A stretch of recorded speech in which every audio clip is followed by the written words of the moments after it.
Welcome back to the Renovating Retirement Podcast, where you'll learn how the retirement planning industry has been lying to you, how to spot those lies immediately, and how to protect yourself against the retirement heathen that run this industry. I'm Charlie Jewett. And I'm Bobby Alford. And together we've been crushing the lies of the joker brokers with the truth about retirement for years. And you probably want to stay tuned because, oh no, we think we're about to have another episode.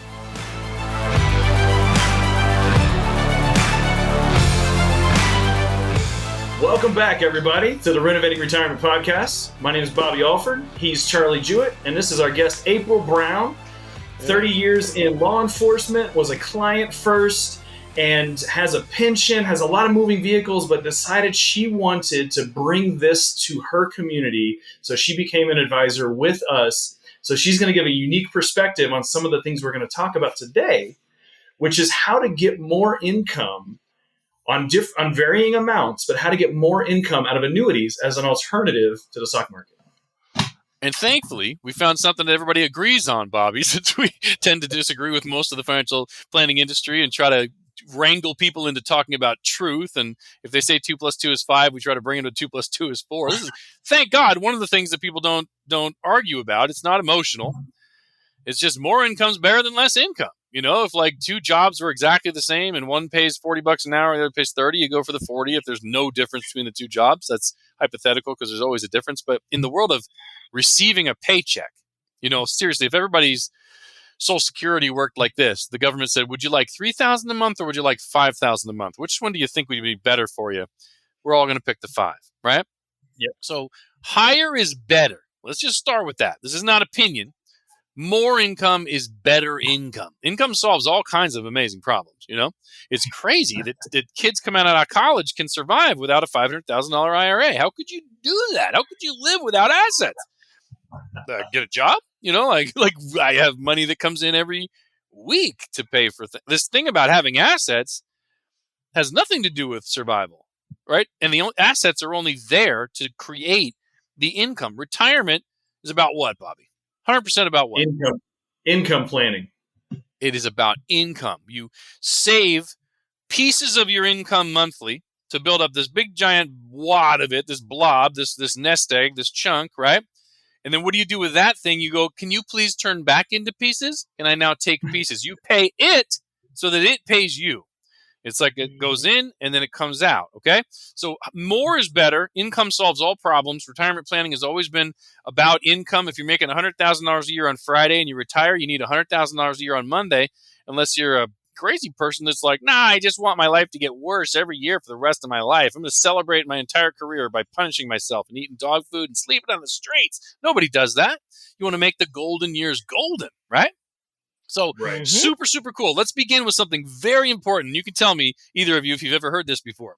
Let's talk about basic lifestyle bills and then disposable income or kind of dreams and luxuries, okay? So let's say there's people listening in Idaho, there's people listening in probably places that are super cheaper than that. There's people listening in New York and California and San Francisco where it's really expensive. Hawaii, we've got a huge group of clients in Hawaii. Everybody's cost of living is different, but let's just say somebody's basic bills are $5,000 to, you know, go out to dinner, go to the movies, do some travel, pay for your house, pay for the cars that you like, visit the grandkids and all that. Your basic nut is $5,000, and you're looking at two financial plans, two income plans. One of them says you can have about $6,000 a month. Okay, that's more than your basic nut. That means you have $1,000 a month to play with. That's a nice travel budget. You know, every 3 months you got $3,000 to go do something. That's good, right? You can do a lot of cruises for $3,000 every 3 months. That's a nice travel budget. You can make Christmas really special. You can buy some special gifts. That's beautiful. Let's say someone like our team comes along and says, yeah, but you're using all the old technology. You're using all the old, like, leave it in the market and try to take a percentage and hope it doesn't run out. And let's play the guessing game of how much income to take, or you're using inferior annuities or life, whatever it is. You've got a plan. You have one of your options is $6,000 a month. We come along, we do a financial inspection. We say, I don't know if you've seen all of your options, but over here we could get you $8,000 a month guaranteed forever. My question is, how much better is $8,000 a month? And it's a trick question, that's fine. But how much better is $8,000 a month than $5,000 a month?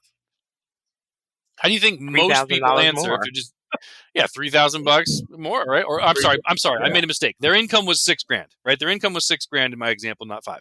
So how much better is 8 than 2? And April did the basic math. I said, well, I think it's it's whatchamacallit, it's $2,000, right? $2,000. Yep. Right. So as a percentage, $2,000 divided by 60. My math in my notes, I just realized was wrong. So we're like, we have 33% more, or like it's an increase of 33% more. But I want to introduce something that I think is more in alignment with reality and the miracle that we create in people's lives and the opportunity that you actually have. Remember, your disposable income was $1,000. Your nut is your nut. I mean, 5,000 is 5,000. No matter what trips you take or what restaurants you go to, your lifestyle costs you $5,000. At the $6,000 income, you only have $1,000 to play with. How much do we have to play with? If you're making $8,000 a month and you only have to pay $5,000 to your bills, how much do we have to play with now for luxuries and dreams? $3,000, right? Bobby and I both hate this math, but that's not a 300% increase. That's a 200% increase because math is weird. But like you got 3 times the money, 3 times the vacations, 3 times the car, 3 times the trips to see the kids, 3 times better restaurants. You don't like to pay $30 a plate? Go pay $90 a plate every time you eat. You're still good because of Renovating Retirement. Thank you very much. You can send a tip. We'll figure out a way to make it legal. Whatever. I'm just teasing. So what I'm saying here is when we make small increases in someone's income, we give them 20, 30, 40% more income, which we can do in our sleep. Anyone can do, switching from the stock market to annuities for the income portion of their plan. It is very possible that you as the person investing are doubling or tripling your lifestyle, your enjoyment in retirement. Does that make sense to you guys? Yes. Makes a ton more sense. And we talked about this in the last episode, and we'll come back to it in this one, but the same conversation happened with April and myself with our pensions, right? Because our pension was our baseline. Then everything we did to improve, particularly in the tax-free world, which is something we'll talk about more and more as these episodes go on. But that increase, that just incremental increase, 30, 40% more income, or just making it tax-free, same income, but now I'm not paying taxes. Yeah, that's huge. That is huge. April, you're the resident expert on how to live an amazing life in retirement. If I gave you an extra $2,000 every single month, what could you do with it? Oh, I could do a lot. Yeah. Trust me. By the way, where are you going next? You just came back from Spain, right? I did. What's next? It's probably going to be Cairo, Egypt. Cairo, Egypt. Yeah, that's what we're trying to do. So Matt, how many months from now are you going to go to Cairo? We were trying to do something in March, but probably I want to push it back to April. Okay, so in the Renovating Retirement Plan, imagine you had the Renovating Retirement Plan. Well, you do, but imagine it was this example we used where there's $2,000 extra every month, and you're not going until April, so you have $6,000 more to spend. We created out of thin air that they were going to just leave on the table. $6,000 more to spend in Cairo. I don't know what they sell in Cairo, but I can buy something for $6,000. It would make my life awesome. Yep. Don't leave money on the table. Don't leave money on the table. If you're nearing retirement, serious ones. If you're nearing retirement, you're about to retire, or you're in retirement for 10, 20 years, doesn't matter. Still, get in touch with us, Charlie at renovatingretirement.com, and say, am I leaving any money on the table? Am I leaving anything on the table? Am I wasting any of this? Is there money that I'm allowed to have or could have that I'm not getting, right? I don't have to give up anything to get it. So number one most important thing I want to start with is the definition. By the way, it's more exaggerated if someone's bills are $10,000 a month and they're making 11, and we take it to 12. That's a tiny little increase. I took you from $11,000 a month to $12,000 a month. That doesn't sound like very much. Well, I just doubled your lifestyle. The $1,000 you have to play with, we just made it $2,000. So you want your life to be awesome in retirement? Get in touch with Renovating Retirement, because we're going to renovate that disposable income. We're going to double it, triple it, quadruple it. And you deserve it. Don't leave money on the table. All right? So let me add one personal story to that. So my parents were trying to sell their home. The market was crazy. They're not going to be able to, so they're going to do a reverse mortgage. With the inflation changes that happened, they had gone from $2,000 of extra money beyond their nut, right, just to spend, have fun, live their best life.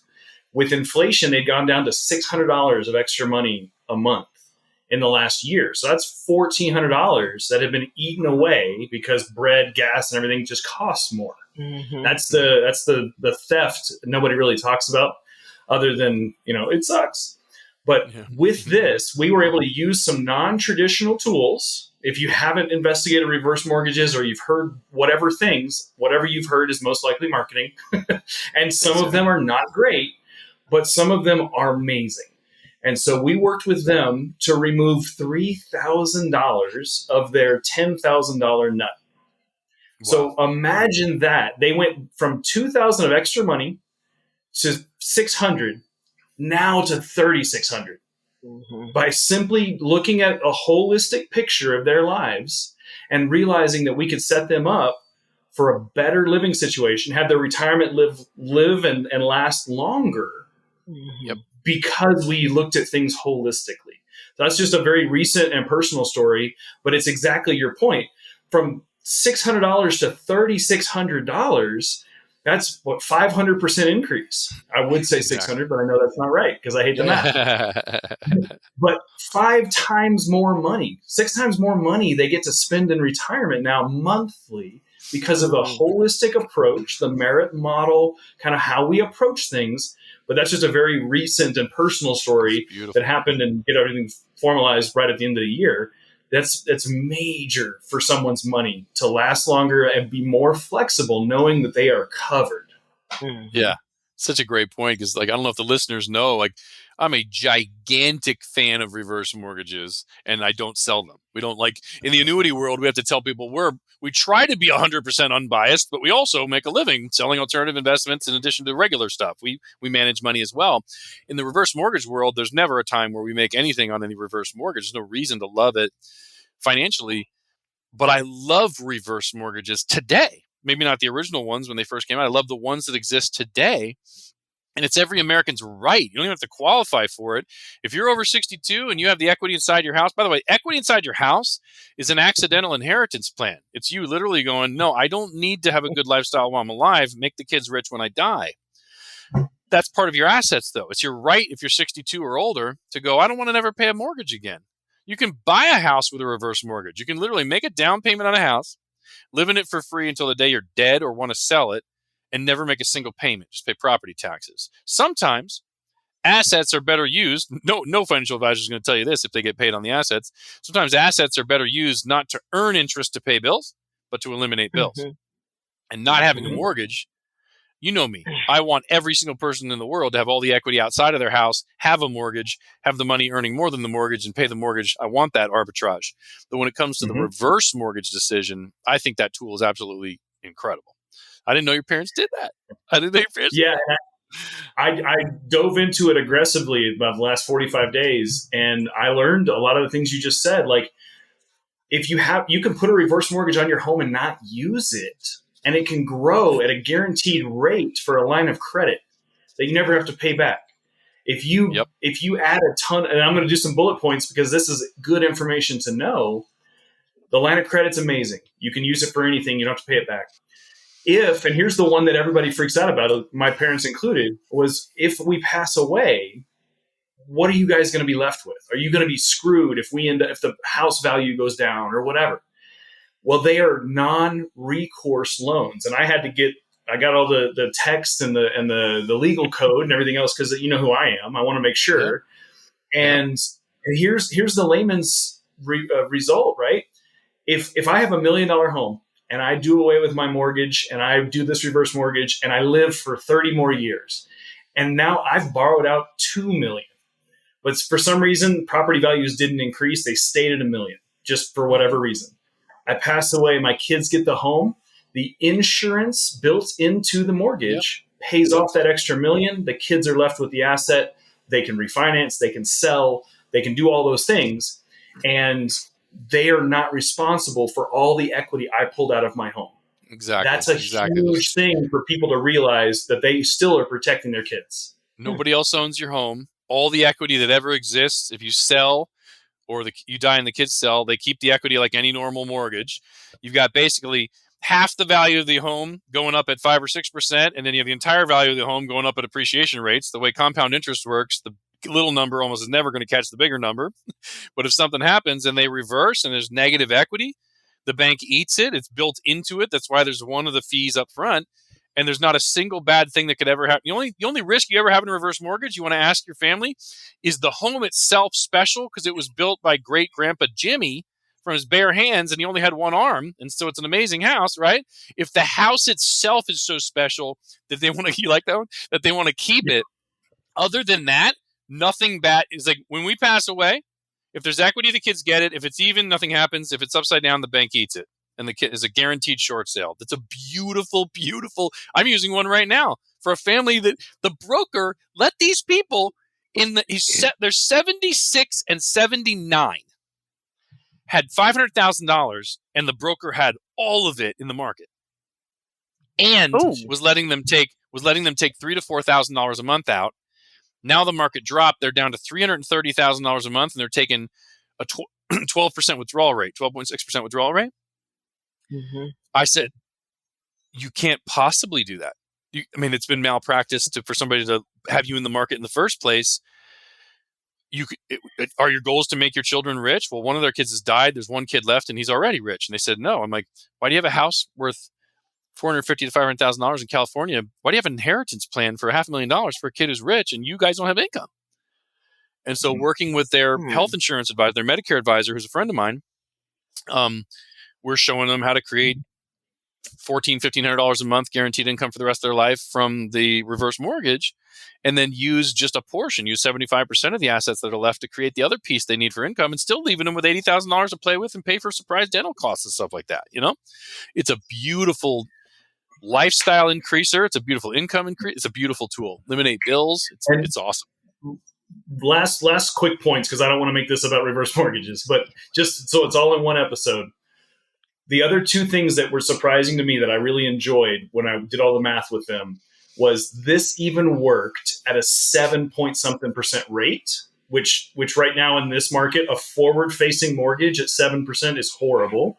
So we are not usually big fans of that.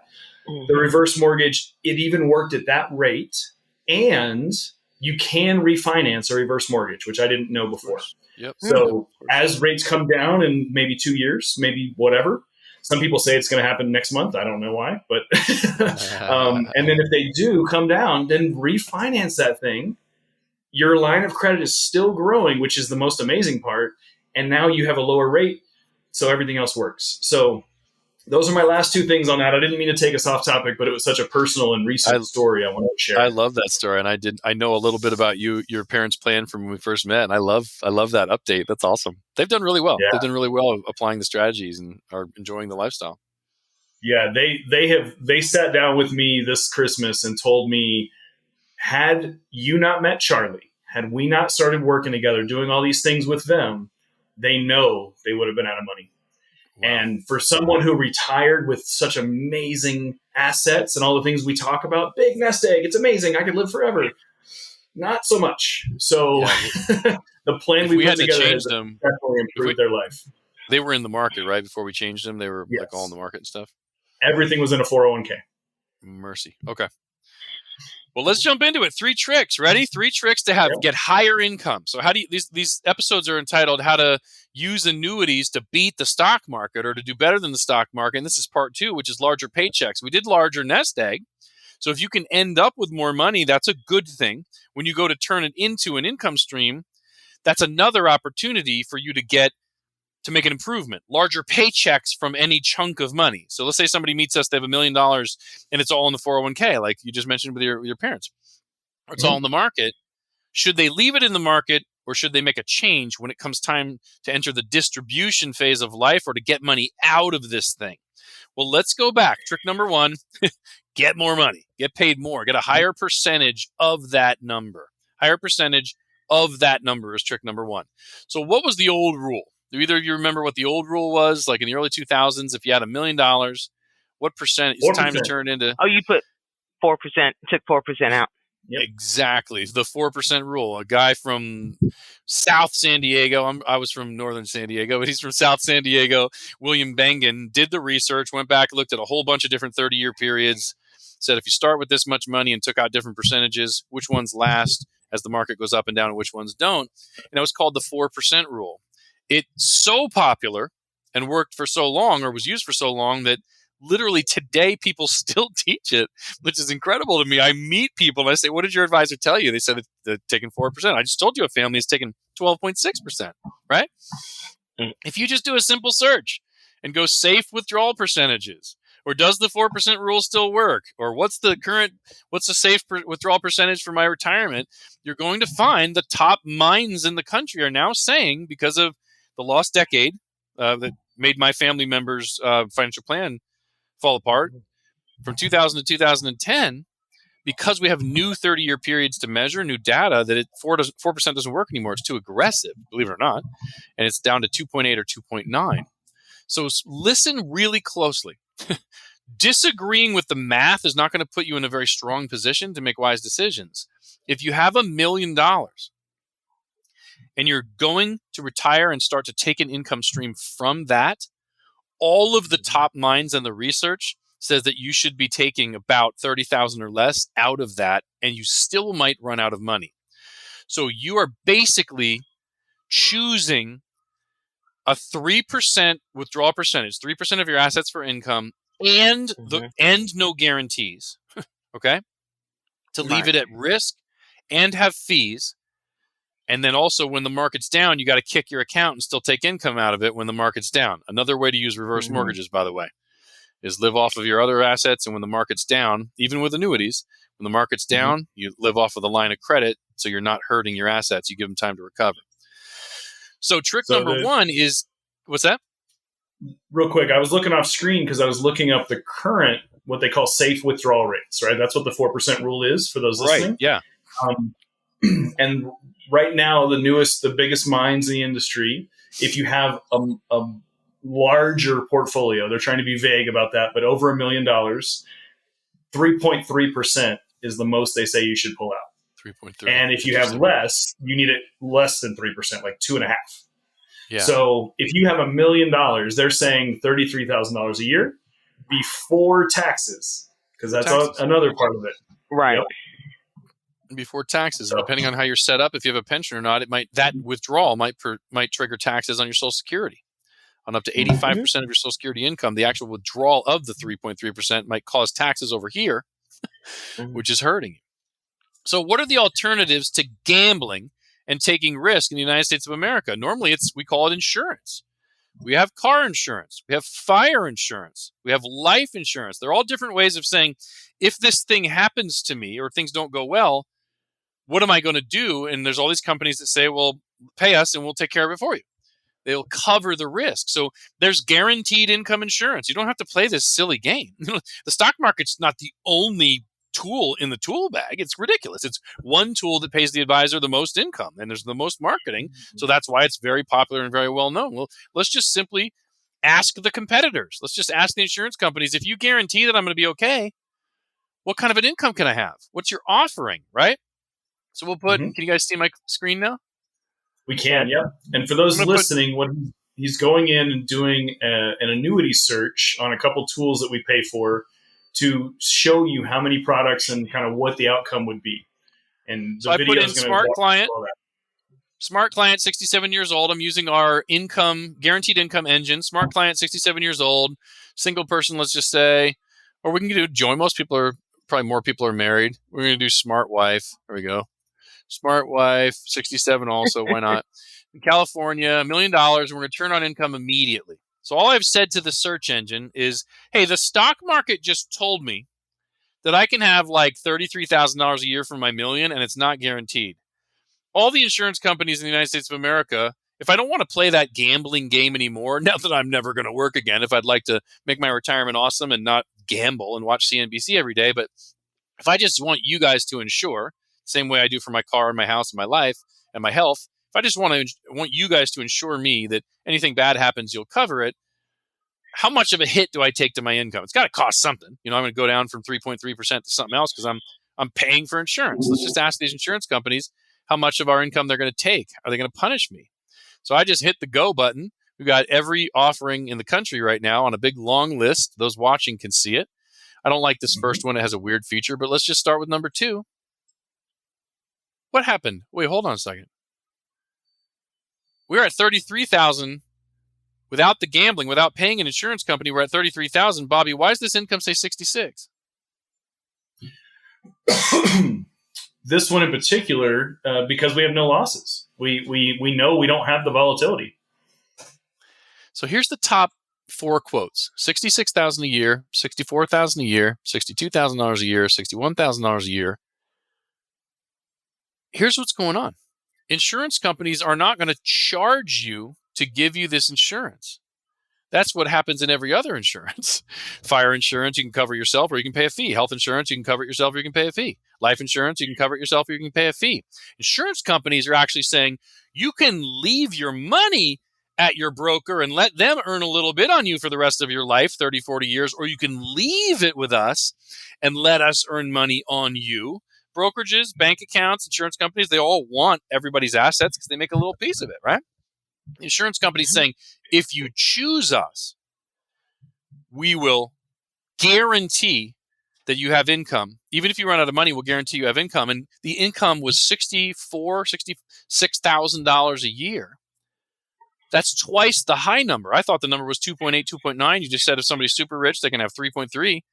33,000 a year versus $66,000 a year. So trick number 1, hello, if you can have 6.6% guaranteed income for the rest of your life instead of 3.3% non-guaranteed income, double your income, baby. Double your income. And you don't have to put all the dollars in your life in there. If you don't need $66,000 of income, you only need 48. Don't give them the full million. Give them less. And that creates your increase account. In case income increase, it creates the money to go play in crypto and buy real estate and do all these fun things. You know what a fun investment to have in retirement with extra money is, Bobby? A vacation home. Yep. Have 2 houses if you have all kinds. What are you leaving on the table by staying in the stock market? Vacation home, investing in aggressive things, having $2,000, $3,000 extra every month to go on travel. If you don't need any of that and you're super spiritual and you just sit and pray all day, give it away. If you're wasting $2,000 or $3,000 a month, give it to charity. We can solve world hunger in less than 1 generation. If you just let me look at everybody's financial plans. Easy peasy, right? Yep. So trick number 1. Have you guys ever met a family that you couldn't increase their income with annuities? No. I mean, what's the tool? What's the place? If they have it in real estate, creating rent, which is not an investment, it's actually a job. It's a business because you need your own time and effort. Okay.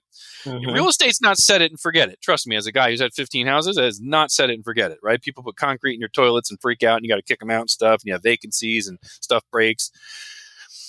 It can go really well. It can appreciate. You can make a ton of money. It has investment qualities, but it is also a business. I make a lot of money at my business, but I got to be here talking. I got to put my time in. So it's not a set it and forget it.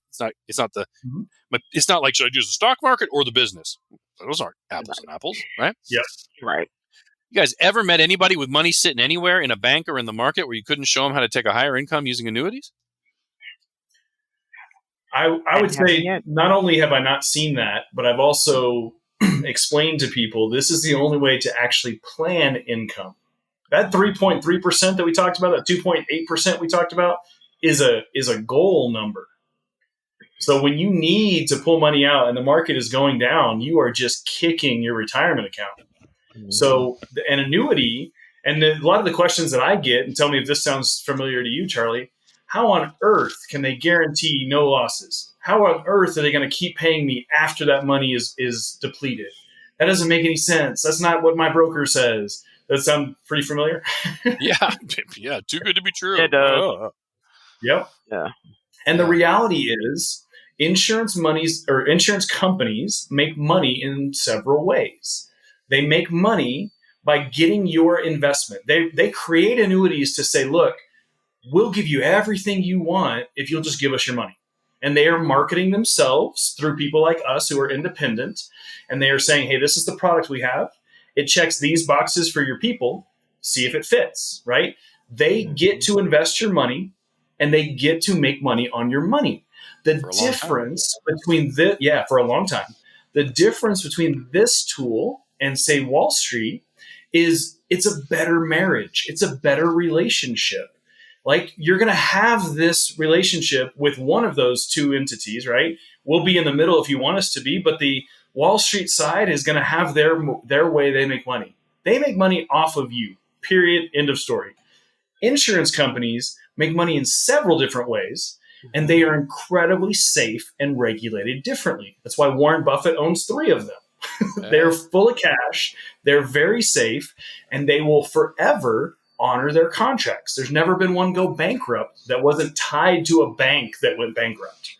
So these are very safe companies, some of the biggest in the world. And an annuity, just to break it down to layman's terms, that's what I like to do, an annuity protects you against living too long. You will always have income. Insurance protects you against passing away too soon. 2 different tools. Mm-hmm. But it's going to one's going to take care of your family if you pass away too soon and you're the breadwinner or you're in that arrangement. The other side, you've got annuities that say, hey, I've got $1 million. I want to put 500,000 in there. I want to get whatever the number is out forever and ever. Amen. Well, after 20 years, that 500,000 is gone, but they're still paying you because it's a contract. And that's the most important part, that people, they can imagine Wall Street over here, real estate over here. Those are 2 different investments, but they seem to not be able to imagine diversifying further into annuities, insurance, things like that don't go backwards. Yeah. Right. People are pretty good at making this decision. April, your pension didn't have a lump sum option, right? No, not if I remember correctly. It did not. So a lot of pensions don't. Yeah, for police officers and things like that. There's 2 different flavors of pension. There's a pension where it's just a straight pension, like CalPERS or whatever. I don't think you can take a lump sum. It's just like, here's what you get, 60% of your last 3 years or whatever it is. Some pensions say, hey, we'll buy an annuity for you. We'll give you an income of $3,000 a month, or you can have this $700,000. And when people are good at this decision, Bobby, is when they're comparing annuity to annuity. They're comparing, should I let the company buy my annuity, or should I give the money to the renovating retirement team to go shop every annuity? Because we can go $3,000 there, and if you die, it goes away, and there's no account, no raises. $4,500 over here. If you die, your family gets it. And once you turn on the income, you get raises. There's an account. You can take 10% of it. If you go to long-term care, it'll double. We can compare because it's more apples to apples. But people get freaked out when it's apples to oranges. Should I leave it in the stock market or should I buy an annuity? Forget that. Income's always apples to apples. If 3,000 in the stock, 33,000 in the stock market versus 66,000 annuities, that is always apples to apples. And then you have other things like the 33,000 isn't guaranteed. The 66,000 is, right? We'll talk about it on the next episode, lasting longer. But the number one trick is get a higher percentage of your nest egg. That raises your income. How can you use annuities to beat the stock market? To have larger paychecks? Get a higher percentage. Here's a cool trick. Trick number 2. What account, how much money do you want them to give you a percentage of? So let's say you are getting 3.3. Let's say you're getting 4%. Say you're getting 5%, and you got $1 million. And we say, listen, there's 2 different offerings for retirees. You can leave it in the stock market or buy a single premium lifetime annuity, let's say. You can buy an annuity or leave it in the stock market, annuity without a rider. And the company says, oh, you have $1 million. You get an income on that. In the market, your broker says you can take an income on the million. When it runs out, you're out of money. An annuity with no income rider or pension agreement says you have $1 million. We'll pay you 5.5% of it, let's say. Well, certainly 5.5% is better.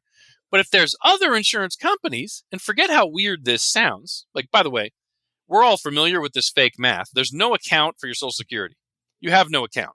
There's no IRA backing your Social Security and they do some math. You have a zero balance and some goofy math that spits out a payment and says you're getting $2,672 a month. And we're all okay with that. We're fine with that. Well, guess what? Insurance companies offer some goofy math that you benefit from too.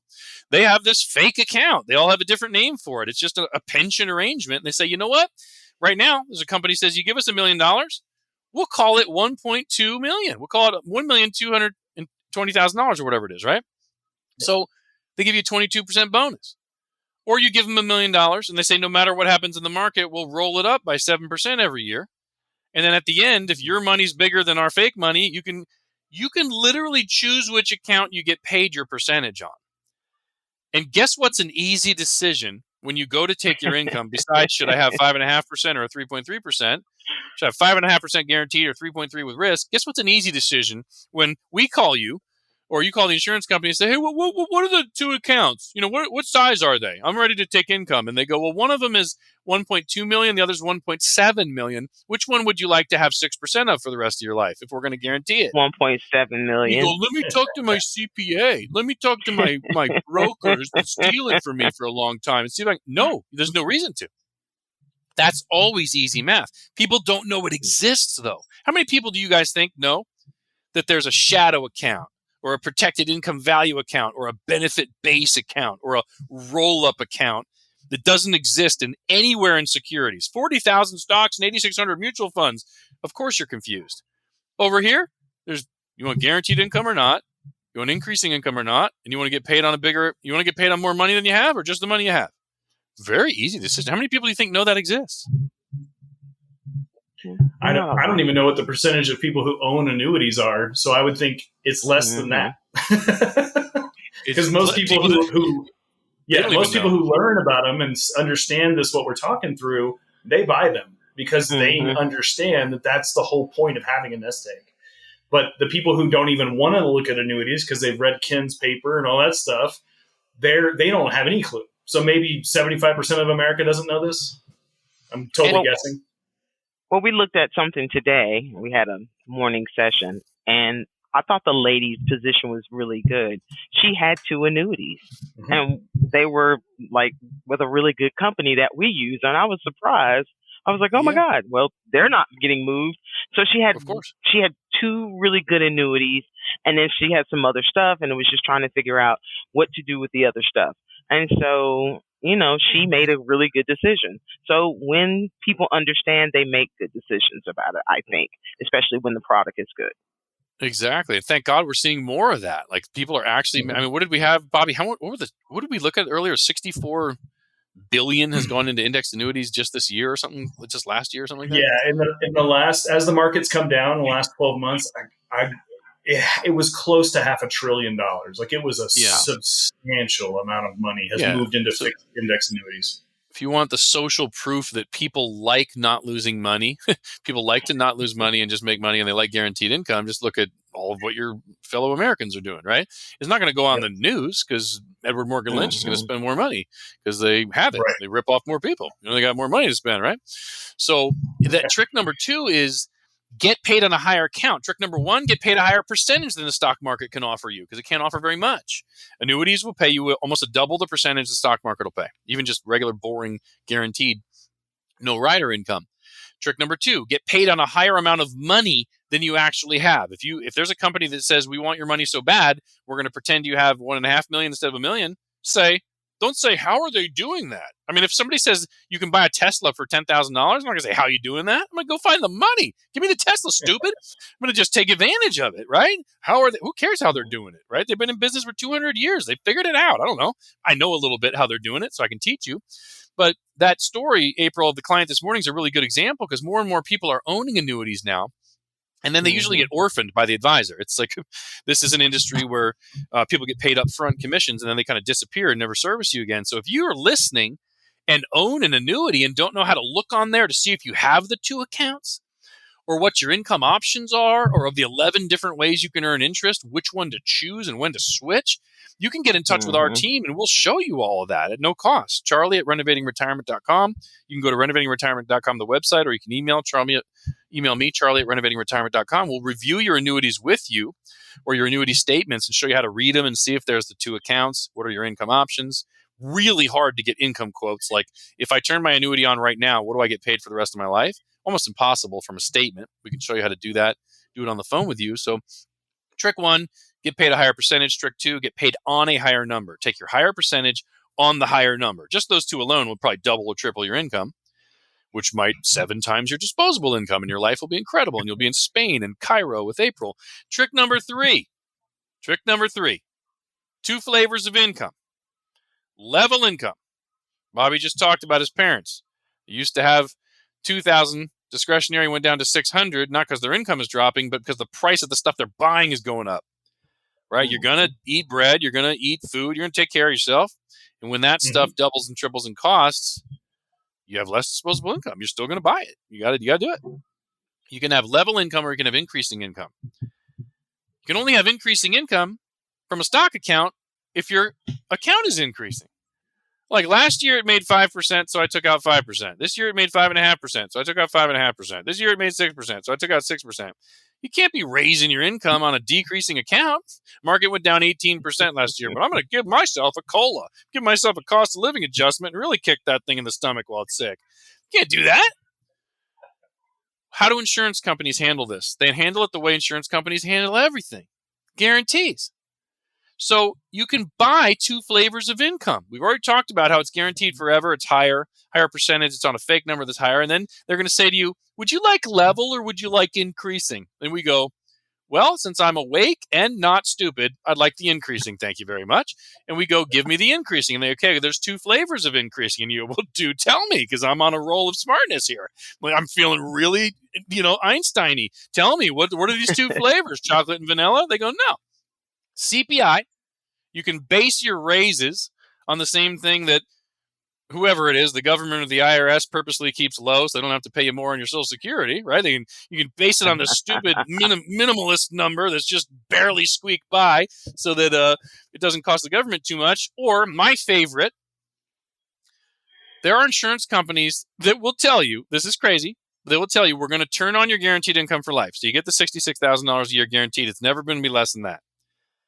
And then any time in the future where the indexes, the options we're buying for you, remember we said, I think last episode we said you can either be directly in the market or you can partner with an insurance company that doesn't put you in the market. They just buy options on the same market. So your only choice is don't lose money or make a killing, make 175 to 350% of it. They say after we turn on your income, we're going to keep buying those options. And if they ever go up 12%, you get a 12% raise. If they ever go up 30%, you get a 30% raise. If they go up 2%, you get a 2% raise. If they don't go up and the market's down that year, and you got raises for 3 years, you went from 66,000 to 80, and the market goes down for 7 years in a row, you'll never be less than the 80. You can never be less than where they start you. Any year the market goes, this is the football team we talked about, that it can either tie or win. There's no way to lose the game. And people still fight the resistance of this because of Ken Fisher's article and stuff like that. They're like, no, but I really need to do the crack cocaine of the market. I want to hurt myself and I want to watch CNBC and not have an extra $2,000 a month to travel, Charlie. I don't want a good life. Because Ken Fisher says it's bad. It makes no sense. So 3 tricks, and I'll let you guys comment. Get paid a higher percentage of whatever nest egg you have accumulated. Trick number 2. Get paid on a higher nest egg than you actually have. If a company says, we'll keep track of 2 numbers, the fake one that's guaranteed or the other one that's market-based, and at the end, we'll pay you on the higher of the 2. So you can actually get paid on more money than you have in your life. Hello. I like that. That sounds pretty good. Can you pay me for work I don't do? Can I get a salary for a job I don't go to, please? And then trick number 3, build in the increases that you need to continue paying for things as they cost more. And our favorite method, because CPI doesn't really jump by 23% ever, our favorite method would be linked to the market. Let them continue to buy options on your behalf and give you those cost of living adjustments based on market performance. 2 or 3 out of every 10 years, the market goes up 10%. You're not getting 10% cost of living adjustments like 3 times in a decade. So those are my 3 tricks. You guys, what do you think of that? I think April and I can speak very well to this with our pensions, right? Because we have an annuity in the background, right? Am I the only one with no pension here? I'm like the pensionless child here, the orphan, the homeless. I'm pension homeless. So to put that also the CPI in perspective, right? So we've had 2 Social Security pay bumps in the last 15 months that were so significant. We haven't seen that big of a jump since the 80s. Mm-hmm. So we have people that retired, turned on Social Security, and they think Social Security is the greatest thing since sliced bread because they got a 7% bump and then like a 9 or 10% bump the next year. Well, that's not always going to be the case. Hasn't been the case since they first created the rule in the early 80s. We had a couple really big bumps then, and then it's kind of tapered off, very small increases. And now that inflation has gone crazy, the CPI has gone crazy. And because of that, we get the Social Security bump. Now, what Charlie's saying is the market outperforms the Consumer Price Index, period. End of story. It always will. Because if it's not, we are having a horrible, I'm going to stop that metaphor right there because it's going to be bad. But if we have the market performing, which it does, like brokers are not lying to you when they say it goes up over the long haul, right? Because it's just when you need the money that is the problem. So if the market keeps growing and the economy keeps growing, we're going to have a contraction over the next 2 years. But as it recovers and keeps going, having that exposure to market growth on a guaranteed income stream, and particularly if we can get it tax-free for you, you have the Holy Grail. That's it. Exactly. And then to make the Holy Grail even holier, if that's possible, in our next episode, we're going to talk about lasting forever, where if you leave your money in the bank and you run out of money, you're out of income. You leave your money in your brokerage account, you run out of money, you're out of income. You leave your money in an annuity company. These are insurance companies. They insure against risk. And you run out of money. Not only do you continue to get the same income, after there's no money there for them to buy options anymore with your money, they have to buy them with their own money. They'll still give you the raises when your account has hit zero. We're going to do an episode on that next.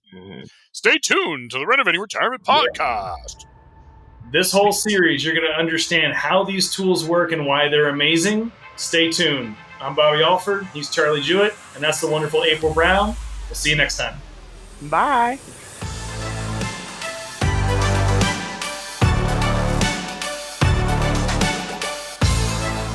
Thanks so much for listening to Renovating Retirement. We hope you enjoyed the episode.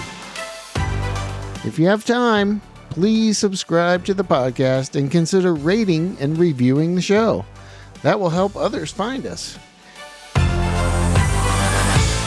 And for show notes, resources mentioned, and to connect, head on over to renovatingretirement.com. Thanks again for listening, and we'll catch you next time on Renovating Retirement.